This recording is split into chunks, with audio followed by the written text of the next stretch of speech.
What's up, everybody? I'm Greg Miller. Robert Conkey's here to tell me about The Legend of Korra, the video game from Activision, not the show. Don't get crazy. Then, Eduardo Ramirez is here to talk about Fenix Rage. But first, there's a whole bunch of news to talk about. Adam Sandler's got this crazy deal with Netflix, and there's a Tetris movie. This is Up at Noon. It's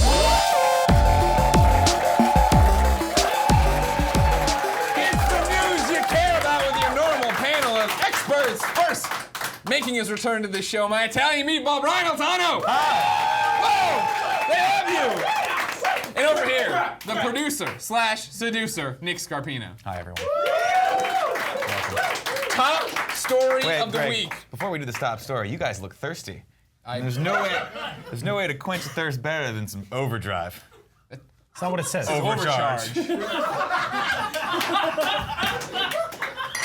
What? What's the why? Yeah, we're sponsored this week. Just drink we're it. sponsored Yeah, you just have to by drink it. Overcharge. We're Yes. sponsored by a fake energy The drink. fake drink Oh, this from looks Sunset good. Overdrive. This looks like some cheap champagne from a wedding. It smells quite pungent. This might not even be like consumable, Wow. by the way. You might die if you In drink the this. game, it turns people into monsters. Why would we? This smells like an apple from a sewer. Oh, it's good. That's actually not bad. Well, you guys don't live on energy drinks like I do. It's literally like the liquefied sour candy. Yeah, it tastes like a bunch of Halloween candy melted But like old Halloween candy, like the stuff that is like at the bottom of the thing and you're still eating 3 months later. that they forgot to put a razor blade in. Wow. Hey, Greg, what's the first top I story today? almost went for a second sip. There's no need for that. I know. I don't want to do it again. Nick, stop drinking it. It's good. It turns. Top Gives you- story. gives you Netflix wings. has an exclusive Adam Sandler deal. Oh, thank God.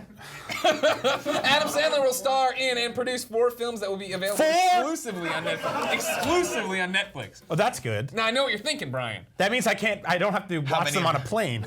You're thinking, I hope some of the films he's already announced aren't part of this deal. They're not. These are 4 additional Adam Sandler films that'll be coming to Netflix exclusively. How many of them will star Drew Barrymore? A lot. Okay. He's already admitted that a lot of his movies are just excuses to go on vacation. Yep. So it'll be interesting how he turns this.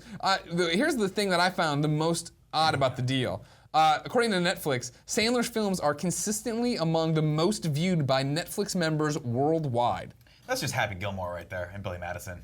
Those are tainting the numbers right there. They're tainting the numbers. Tainting the numbers. All right. I No think timetable. that just means that it's people who are the most stoned who can reach the least amount of buttons to watch literally anything else. This is horrible. It's horrible. Yes, this is really bad. It depends on which Adam Sandler we get, right? If we get the Adam Sandler from like 50 First Dates or Happy Gilmore or Billy Madison when he Wait, why did you group those 2 movies? Because those are the two best he can beat, right? Happy Nope. Gilmore and Billy Madison were great. 50 First Dates? Yeah, that was a great film. What? 50 First Dates suck. Get the out of Film here. had heart and it was the What are we gonna do? This lady can't remember anything. That movie was. Let's make a movie and live on a boat. And then they forgot they made that movie and they made it again this year and called it Blended. No, that I didn't see Blended. I had to watch that on a plane twice in the Didn't last 10 days. technically have to watch it. You on a have to plane. watch it on a plane. It's You either didn't that or you do have that. to watch it on a plane. You cover your eyes. You literally could have read a book. Adam you could have Sandler- played a game. Adam you could have Sandler just is closed why- your eyes and thought about Adam Sandler things. is why teachers try to stop class clowns. It's like he's basically like the King Joffrey of comedy.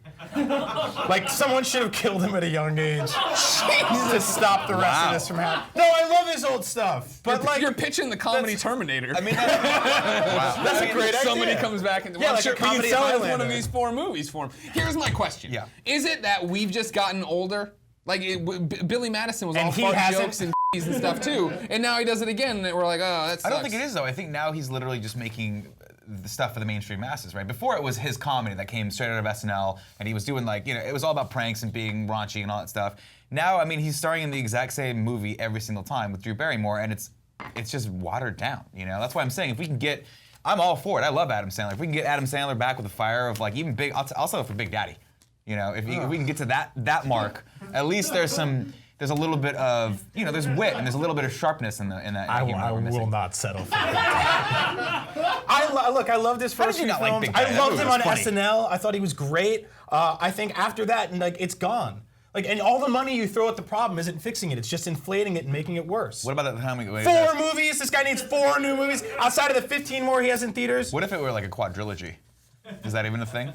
Let's make 4. Like, what if they did this? It was one movie, 2 movies, and then they split the third movie into 2 movies, like The Hunger Games or any of the games movies that come out with Maze Runners. You're the worst. Yeah, I know. You're the absolute worst. Speaking of the you want a worst, little more of this? no! Let's put a little more in there. Let me put a little more in there for you guys. Speaking of bad movie news, Tetris the movie is happening. Oh, this is awesome. This is my Don't favorite clap thing. for that. Clap for it. Threshold Entertainment and the Tetris Company have announced plans to develop a feature film inspired by the iconic game Tetris. It'll be a science fiction epic. The quote that came along with the announcement. What? Yeah, it gets better. It gets better. Here's the quote from one of the guys who's doing it. Everyone knows that Tetris is one of the best known, most beloved brands in the world. What everyone doesn't know yet is how this hard we can sci-fi destroy story it. that we're gonna tell. That's what's really exciting. So, you know. Can we all get Ebola? Wow. Can we just get that starting. already? Are you kidding me? What are they gonna do? Like talking blocks that fly from No, space? what they're gonna do is it's gonna be like aliens like are Dune. invading, all these horrible things are happening, and the way you hack the system is playing a weird version of Tetris. I pray that it's a spiritual successor to Battleship. I just See, that's my want fear. it desperately to be that, where it's like, guys, the only way we can beat these aliens is by putting these things together. And Rihanna's like at the top of a Russian tower, and she's like, "There's so many blocks." It's just like, oh my God, are you gonna drink this? No, I'll get a little bit on it. I'm definitely gonna get on not. it real quick. Yeah, I'll take it. I don't know. I mean, this is also, by the way, this is for the first time in the history of the show I actually did my homework. This is the same studio that gave us the original 1995 Mortal Kombat. I just want you to know that. Okay. And that actually wasn't a bad movie. So these guys might be able to actually pull something out of their hat. I just enjoy that in 1995 they made a movie that wasn't terrible, and then they're like, we're going into retirement. And then they're like, wait, you know what the kids love? Tetris. Same thing with Adam Sandler. He just didn't stop making Yeah, movies. apparently if you do something in '95, you get a free pass for life. For the Nick life. Scarpino. Yeah, for life. That's true. Well, that's when those were my formative years. So here's you're the shadowboxing? Here's the bad thing about this. The real story about Tetris is awesome. Like the story in which that game was created by this like alcoholic chain smoking dude in a bunker in Russia, and then all these video game companies fought to try to steal that and make it their own. And Nintendo put it out on the Game Boy, and they made millions of dollars, and they gave the guys' kids Game Boys for Christmas. Like it's the ultimate you. It's an amazing story. So you're saying you want the movie more to be like a Fincher, like a Social Network? Yes, style movie. that would be great. That would be actually really cool. Yeah, I'd like that a lot. You have the story. It's right there. Don't make them fly in from space. I gotta see. At some point, it has to be like, we won. I would also watch that movie if it was just the screen filling up slowly with blocks for 2 hours, and it just ended. It was like, How long could you sit there through that if it was they were just dropping down and you were just watching a Tetris drunk game and be for 3 laughing hours? my ass off. I'd watch that one. Rounding out the news we care about is more movie news. Nick, we've talked about this at length. I've won. Brian, it's finally You are over. winning. You have not won yet. Theaters are dying. Netflix has announced that they are putting out Crouching Tiger, Hidden Dragon, the sequel called The Green Legend, and they're putting out in theaters and Netflix the first day. This is the first step to the end of movie theaters. Don't clap. Thank you. They are the worst. Movie theaters suck. I don't want to theaters go with are- your And stinky four- kids and your loud ass jerks. And 4 more Adam Sandler movies is the first step to the end of movies. Netflix with the old 1-2 punch this week. Just taking everyone out. You know, this is the same kind of discussion we had a few years back when it was, well, not us, but the industry had when we were talking about film versus digital, right? Yeah. This is just the future. We're all fighting against it. I love film. I love sitting in movie theaters. We've talked about it ad nauseum. They're not going to go anywhere. They'll still be They're there gonna- for you. yeah, they but- won't be as many. They won't be able to charge as much. They'll have to charge more, for one, and secondly, there'll be like 3 left. I mean, they're releasing this on IMAX, but the interesting part about that is that every major IMAX distributor, AMC, Regal, and Cinemark, are boycotting this film. Yeah. So they're really, I think, angling this a little bit more toward the Chinese audience, which I guess they have to, but it's basically a big FU to the United States market, which kind of sucks for us. But I'm in the United States market. I'm super excited. Well, you have Netflix, which is great. I mean, I'm excited too. Weinstein Company put this out. They're the same guys that did Snowpiercer, and they did something super crazy with that too, where they did, they put it out first on demand, then theaters. Yeah. And it worked for them, I guess. I don't think they They made a didn't ton share of the money. financials with you? No, Harvey didn't call me. No, that's sad. It's unfortunate. He actually doesn't return my calls ever, even though I'm stalking him. Not a big deal. But yeah, I mean, it's really interesting. I hate it personally, but That's another reason I love it. Yeah. Why do you, I mean, how can you still love movie theaters so much? Like, I feel they're just such a wreck now. Disgusting. There's bed bugs in a lot of them. They're full of rats. It's the shared experience, you know. It to me is They're not full of rats. I once had a pig take my ticket. in the theater or outside? No, Okay. no, he was a ticket Just taker. pops up and takes your ticket. Hey, come back here, pig! He's just running down San Francisco. He takes a popcorn while you're there. I was Maybe I got a thinking, soda like, is he refill. the ticket teller, or is he like a thieving pig in the I theater? thought we were escalating how bad movie theaters are. I was trying to jump and help you because like rats clearly aren't running around most movie theaters. Yeah. To me, it's about the scale and the scope, right? You're never going to say, and this was in part of the quote that I believe the president of IMAX said, where he was like, you know, it's great, whatever's great, whatever the audience wants, but you're never going to be able to see. You're never going to be able to replicate that experience of a screen, like a giant screen sitting in front of you, and a shared experience while everyone's going through those moments and the emotional like ups and downs of a film With together. hundreds of people checking their texts at the same time. Or their watches these days. Which now. is even better. Yeah, the movie their theater. watches. The movie theater experience. When the is smartwatches come out, They people are will. going to check them all the time. So I'm sorry, I didn't realize you were putting an Easter egg in this episode. For So the that last when people episode. watch it in 5 years from now, they're like, Annotate. oh. Yeah. No one's gonna watch this 5 years. We got a Ransky with that one. That's great. Speaking of not watching things Greg Way, my mom's never watched The Legend of Korra, but it's pretty cool. And Activision's putting out a new Legend of Korra game. And my friend Robert's here to tell me all about the Legend of Korra game from Activision.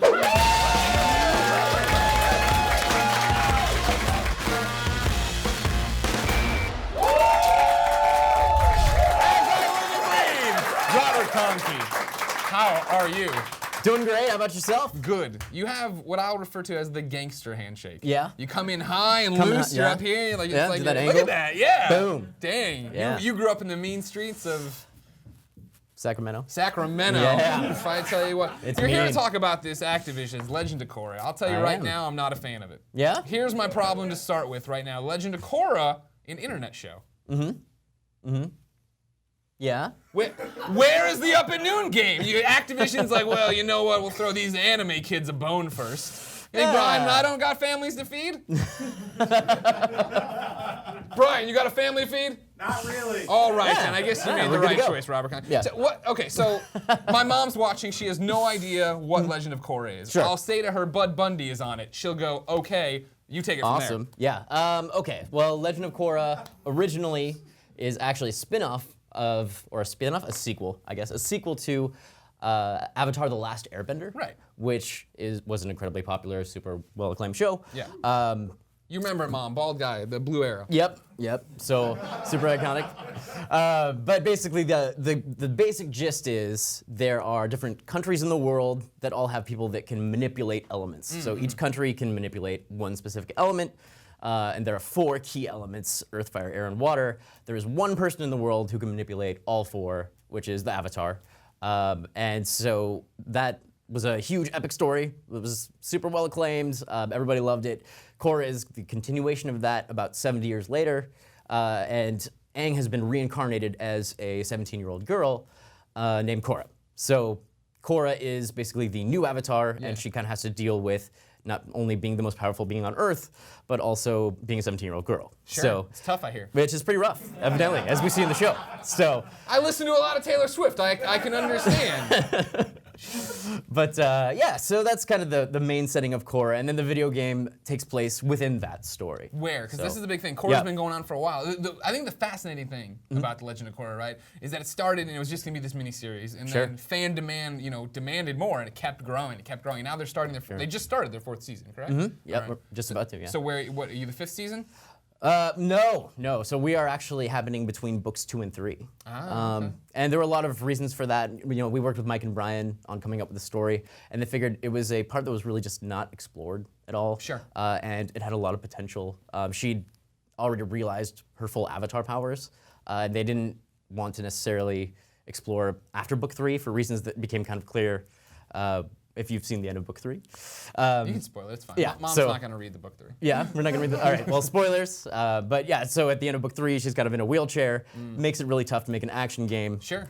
Unless you get really creative, I guess. Sure. I'm But, sure Telltale Games is working on the book 3 action adventure game right now. It's entirely possible, and I would totally play that. Yeah, of course. But yeah. So the idea is that we're kind of in between books 2 and 3. So at the end of book 2, Korra made like this really key decision to leave the spirit portals open. So there are two worlds, a real world and a spirit world, and they used to be closed off. Yeah. So in all of history, as far as we know, since like the first Avatar, they've been kind of closed off.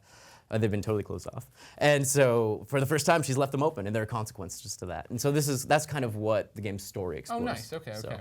So I like how complicated that all sounded. And Yeah. the game is just a beat 'em up. Yeah, well, I mean, just to beat 'em up. Well, I don't mean it in a bad way. I Oh love yeah, a good totally, beat 'em up, totally. don't get me wrong. No, it's certainly an action game. Yeah. But it does also have a story that was developed by Mike and Brian as well as Tim Hedrick, who is the head writer, or one of the head writers of the show. Mm-hmm. So, and they kind of, and we can get into it a little bit more when we start talking about the villain and stuff. But Well, thank you for your permission to Yeah, ask you questions yeah, about I- what's happening in the game. I knew you were waiting for it. So. I think one of the thing that blew a lot of people away, right, is that when this got announced, it was announced that Platinum's developing it. Sure. How did that happen? Of course, Platinum Yeah. makes all these crazy games. You expect it from them, but then to go into this licensed territory and tell a story, in a franchise that's already so popular. Sure, and yeah, I mean, it was kind of new-ish territory for them. They'd done Yeah. Metal Gear Rising: Revengeance, Sure. But which was One fan. That's Greg A hell of a Adams. game. Loved it. Um, Loved the sword. yeah. So that was probably the only license they'd really worked on, and then we have a great relationship with Nick. We've known them for a long time. We've done tons of games with them. Yeah. And they basically came to us and were like, "Do you want to do a Legend of Korra game?" And we were like, "Hell yeah, we want to make a Legend of Korra game. Sounds Yeah. amazing." Yeah. And so we just started. So we have a business guy who kind of always has the feelers out with all the devs. Sure. And he came back with a list, and they were on it. And we were like, and they were like, "What do you think?" And I was like, You're like, I Whoa, think wait, this is a that- misprint. Yeah, seriously. I was like, wait, really? They're on this list? And Yeah. they're like, yeah. And I was like, what are we thinking about? Let's do this. Yeah. And so we brought it to them, and they'd never heard of the show because it actually didn't air in Japan. Interesting. And so when we talked to them about it, they were like, what, Korra? The joke that their producer told me was, so in Japanese, R's and L's sound similar to them. So when we first talked about Korra, they thought we were talking about cola, like Coca-Cola. So they were like, Korra? I'd play that Coca-Cola? Platinum game as well. Yeah. And so they had no idea what it was. So we handed it to them, and we just basically sent them all the episodes. And since there was no Japanese version, their translator basically had to go through and translate every line, and they kind of watched it. Man, And then what a nightmare for read that it. young man or woman just sitting there. Oh, Oh, yeah. God, how many episodes? Oh, they keep coming. All right. There's a lot of work, and they did the whole. Now Avatar she's series, too. complaining about boys. She's a 17-year-old girl. Yes. Listen Yes. to these Taylor Swift albums. They will explain it. Exactly. Yeah. But no, they took a look, and they're totally blown away by the Yeah. show. They'd never really seen any kind of animation of that caliber outside of Japan before. They were just totally blown away. They loved it, and they wanted to do it. So, yeah, we ended up signing the deal, and here we are. Here we are. Here we On are. up at noon. Now, all right, so you teased this villain. Now I got asked about the villain. It was a good move Sure. on your part. People usually don't do that. Yeah. Then at the end of the interview, that was good. You didn't even ask about whatever. And I'm like, hater. What's happening with this villain? What is he a So- new villain? Is he different? He villain? is. So, this villain was initially, so the idea for the villain was initially conceived by Mike and Brian and Tim Hedrick. And basically, they had an idea, and they kind of asked Platinum to do the concept art. Nice. So Platinum did some concept art. They looked at it and they were like, yes, no, yes, yes, no, yes, yes. How about this? And they just came back with one of their lead artists came back and was like, how about this? And it was phenomenal. And so we went with it. But so I can give you some overall info on the story, and I think we actually Please. give you some footage where we get to see it for the first time. Oh, wow, okay. So basically, it's the idea is that it's this creepy old guy, which is always a good start. Yep. Creepy old guy. Everyone knows creepy old guys are the arch nemesis of 17-year-olds. Exactly, every time. Yeah. So creepy old guy shows up in the game. You don't really know who he is, but it turns out he is an ancient enemy of the Avatar. Oh, okay. So the Avatar, the setting for the Avatar is that the Avatar's been around for generation after generation for a very, very long time. So this villain actually fought one of the Avatar's previous incarnations way back in the day, but only existed in the spirit world. And so when Korra at the end of book 2 made the decision to leave the spirit worlds open, basically she set this guy free. So book 3 explores, book 3 of the TV show kind of explores the positive things that, a lot of the positive things that happened as a result. For example, airbenders came back, right? They made a comeback. The people started getting their powers back. But the game kind of explores some of the negative aspects of that. And that was kind of unleashing this guy on the world. and her having to deal with it. So his name is Hundun, and it's Chinese for chaos, and he kind of has the idea that the world should be in chaos, which is actually very similar to what you see in book 3 with the Red Lotus actually had similar ideas. Okay. So, but that's kind of what he's about, and Sure. you discover more about him as you go through. But that's kind of the overall background. Now you've been directing the show the whole time. Were we showing the B-roll during that, or do you want to bump to it? We can do it either way. I love so this guy. It's all up I to you, man. love this You know guy. what to do it. I just toss the footage. I don't even need to. Tell him, just do your little thing. no. I have no idea where the footage is. So You were right there on the precipice, ladies Yeah. and gentlemen. Here is your first look at the villain from Activision's The Legend of Korra. Quickly, we must begin the extraction while she is weak. Who are you? I am known by many names, but you may call me Hunter.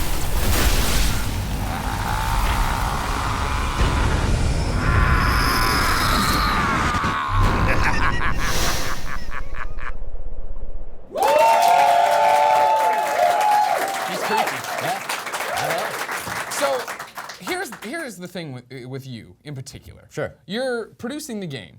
You are in Minnesota. Yep. Platinum is in Japan. Yep. And you're working on Korra, which I assume is originating from the LA area.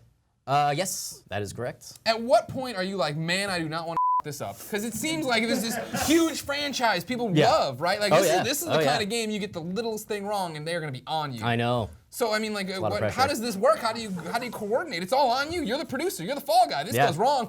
Yeah, I know. Tell me about it. Yeah. Yeah, no, I know. It's basically from the beginning, we knew it was a pretty big deal, Yeah. and we knew that Korra fans are big Korra fans. Yes. So, but basically, we had to make sure that we were keeping to it as much as possible. So, luckily, kind of the saving grace of all that was instead of having to kind of go secondhand through the creators the whole time. Yeah. I mean, they actually wrote the story, and then we also worked directly with both Tim Hedrick and Josh Hamilton, who are like the 2 lead writers on the show, and they basically were overseeing a lot of that stuff for us. So if anything was weird, they'd be like, no, that's not right, guys. You got to do it this way. Or we'd be like, we need to make a treasure chest. What should that look like? You know what I mean? And so we were actually able to have frequent access to those guys and really minimize those concerns. And I remember there was some weird stuff like in the spirit world, the color of the sky was like a really big deal. Yeah. Because in book 2, it was basically blue most of the time, and then when harmonic convergence, the big spiritual event happened, it all turned purple, and we had to figure out like what color we do. And when it's all over, it's actually yellow, and we're like, what are we doing here, guys? Like, we have no idea what we're supposed to do. That was the point where you're like, I Yeah. quit. I can't do this. Yeah, It's impossible to keep it just together. too many sky colors. But yeah, I mean that kind of thing was like, you're gonna have to talk to Brian on that one. So Yeah. we'd talk to him and we'd work it all out. So Great. yeah, Robert, when does Activision's The Legend of Korra come out? October 21st. That soon. Yeah, very soon. Well, So, I hope it goes well and you don't get screwed over. Thank you so much. I hope so too. Ladies and Yeah. gentlemen, The Legend of Korra. Speaking of up at noon interviews, Greg Way, I have no papers. My next guest also put out a game called Fenix Rage. He's here to tell me about the next platform it's coming to. One more time, put your hands together for Eduardo from Green Lava Studios.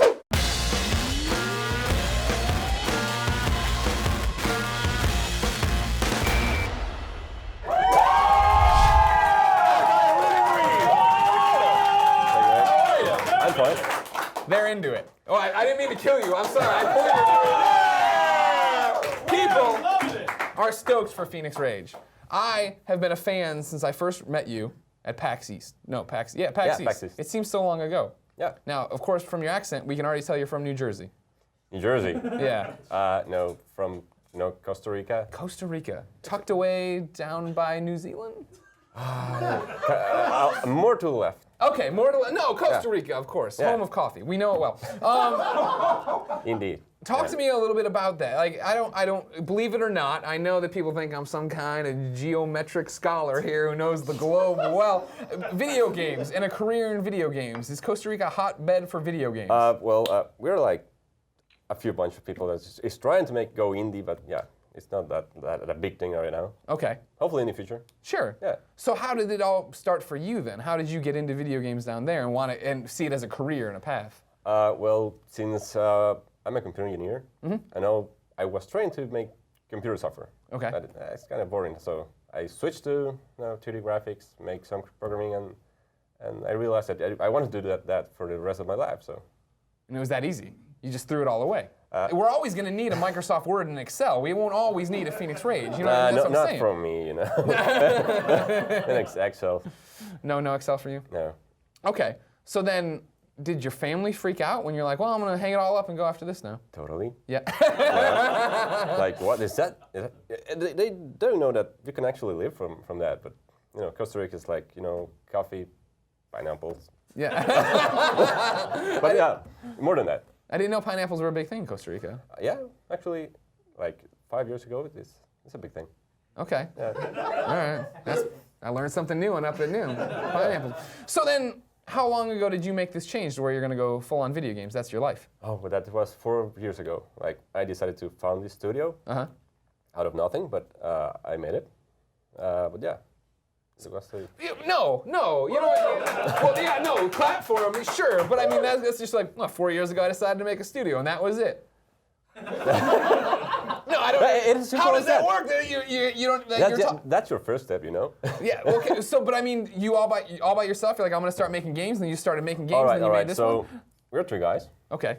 The musician is my brother-in-law, and the artist guy he was a friend from my college. So that's the team. Okay. Yeah. And we had this idea of keep making games. So yeah. Have we talked about giving the artist guy a better title than the artist guy? It's a hard business card to sell people on. We're like, we're a serious thing. We're Costa Rica's #1 developer. I'm the artist guy. But then I will say that I'm the CEO, but we're 3 guys, so he will be the artist. That sounds really good when you say you're the CEO. It sounds. Yeah. All right. So did you? First off, it sounds like this is like the beginning of some ragtag comedy movie that with Vince Vaughn. Maybe Owen Wilson. So when you sell the rights, I'm letting you know they're there. But the brother-in-law, you get involved with the music guy, the artist guy. Were they already like, I want to make games, or did you have to sell them on this, like upsell them? Of course. I was like, hey, no, you can do things with games, and I just pushed them up, and now we're with me. And now they're with you. Yeah. How many games have you guys made? 4, like our own titles, but small projects, you know, things Sure. for 4 months, 6 months. But this our latest project is like 1 year and 7 months on development, so that's our biggest thing ever. Sure. Yeah. So I mean, like, is it your full-time job making Phoenix Rage? Yeah. Well, I make games for companies and other whatever help us to make pay our food. Sure. But I've played game dev stories. I'm well aware when you're playing, you have to, you go out, you get the little jobs to keep the big job going, and you make your big one, and you hope it hits, and you sequelize it. Yeah. That's all you got to do in game dev story. Yeah, I can imagine. Yeah, it's simple. As simple as that. Yeah. Yeah, it's as simple as that. Yeah. All right, good. So walk me through how Phoenix Rage happened, though. It seems to me crazy to think about, a year and 7 months ago, you're over there, you get this idea, make this game, and then all of a sudden, here you are on IGN, on Up at Noon, doing all this different. Look at this. It's all. Yeah, exactly. And your game's coming out it's on PC now. It's coming to PlayStation 4. It's coming to Xbox One. Like, when you make it, what were your real expectations a year and 7 months ago? To finish it. Yeah.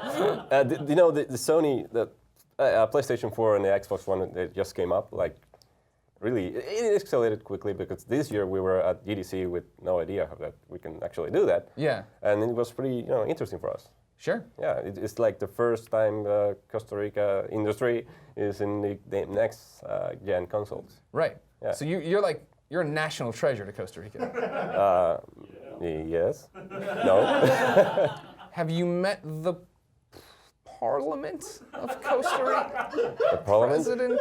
I met the Ministry of Science and Technology of Costa Rica. That's awesome! Yeah, that was actually pretty cool. Were they freaking out? They're like, wow, this is gonna totally change our pineapple reputation. You're gonna come in here? Yeah, they will totally hit me with that if I say that, but yeah. Maybe, yeah. They liked the idea. Do you think? I mean, is this something they're trying to catch on? More game development there? That's it. Hopefully, I want to see more Costa Rican games at least. Sure. Yeah. What needs to happen for that to happen? I mean, is it just the fact that there needs to be success stories like yourself? More persistence, maybe. I don't know. On the financial part, maybe something like from the government. But I'm like an old school. You know, I work to get my savings so I can build my own things. But sure. If any help from the financial part, I know that will help other people, other studios that I know they have problem with that. Do you think? For you, you made it sound really easy. You're like, I just made a studio. But I mean, was there? How much fear is involved with you? How much? I mean, were you worried about it not working? Did you have to like rely on savings? You're again making it sound too easy. Maybe it was easy for you. You're beautiful. You got a whole life ahead of you. You're heir to a pineapple fortune. Yeah. One day. Yeah. But I mean, is that a big problem? Is that a gap for people to cross? The fear of doing something like this? Yeah, that's definitely a big deal. Big gap, actually. Yeah. Yeah. And so, I mean, do you think right now with digital platforms being there and the PlayStation 4, Xbox One leaning so hard on Steam being amazing, is that the solution to make people across the world do it? That's definitely a channel. I know that's the path that we all, for at least Latin America, will do. Yeah. Because having the retail version, that's like kind of hard. Yeah. Yeah, it will be hard. Yeah. But you don't need a retail. It's over. Sorry, GameStop, pack it up. Unless you're sponsoring Up at Noon this week, then everybody go to GameStop. You can never be sure. You never know what's happening on this show. I just want to make sure. But yeah. Yeah. Okay. I like where your head's at. So what's next now? Do you take another year and 7 months to start another project? I would love to. We have lots of ideas, so hopefully we will do that. Are you already taking on your financials here of being an independent studio? Fascinate me. I would like to see your Excel spreadsheets. I'm sure you won't share them. But do you now take on, like I was saying, back to game dev story, little projects like to help out to boost your bottom line, then go make the next big one? Yeah, I will try to do my best to keep doing this, even if I have to make other games for other people or pick pineapples. I don't know, who knows. Whatever it takes, I will try to make a new project. Why? Because I can't imagine doing other thing. Yeah. What about it though? I mean, like what about games makes you want to keep coming back? It's fun to make them. Yeah? Yeah. Okay. And entertaining people is like really cool.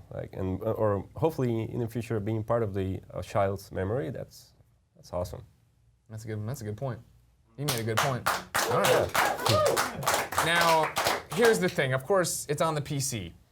Great. I haven't updated my drivers recently. It's coming to PlayStation 4 and Xbox One in 2015 sometime. I'm excited about that. Can I tell you about this other device? It's a hit with all the kids. You're talking about getting kids mad. The PlayStation Vita. Oh yeah. Everybody loves this Vita. You can't get enough of it. How about you bring it to that, huh? Well, all right. So, on the PlayStation blogs, on the PlayStation channels, we are receiving this feedback like, hey, we want this for the Vita, so now I'm working with the Vita, which is actually pretty cool. So is it happening? It's going to happen. Or will it be a year and 7 months from now? No, we're aiming for next year, early 2015. Hopefully, that's where I aim for, all the consoles and the Vita as well. All right. Well, Eduardo, you are a national treasure for Costa Rica and video games. Thank you for coming by. Thank you. Give me a hug. Fenix Rage! Out now, kind of. Other things in 2015. Thank you to Robert, Eduardo, Nick, Brian, and you, my audience! If you want to be in that audience, go.ign.com/upatnoon for details. As always, I'll be answering your comments the first hour this video is live, so come tell me your favorite curse word you scream in Fenix Rage. Mine's We'll be back next Monday at noon, but until then, I'm going back to bed. Stay for